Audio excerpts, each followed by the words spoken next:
За намайг Зэвлт Маял Хавсар гэдэг Завхан аймгаас ирсэн.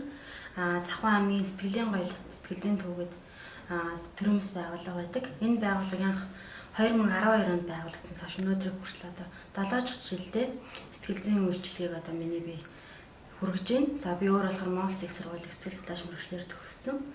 За тэгээд энэ сургалтын тухайд гэхээр миний хувьд одоо гэр бүлийн хүчирхийллийн асуудлаар халан одоо бэлгийн хүчирхийлэлд өрсөлдсөн насан туршийн бүх хүүхэд эмэгтэйчүүдтэй ажилладаг юм байгаа. Тийм учраас одоо энэ арт терапийн арга техникүүдийг ашиглаж одоо сэтгэл зүйн төлөмжүүлэлтийг хүргэх зорилготойгоор анхны сургалтанд суусан.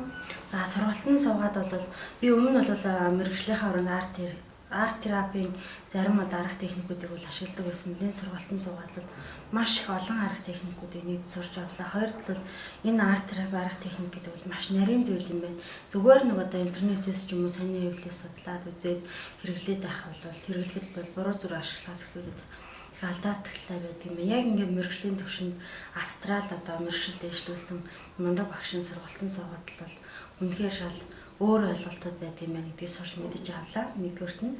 За хоёрдугаарт нь миний би одоо аймгийн нэг цэгийн үйлчлэгийн төв буюу хүчирхийллийн охирогчдыг хамгаалах байранд сэтгэл зүйч юм давхар ажилладаг байгаа.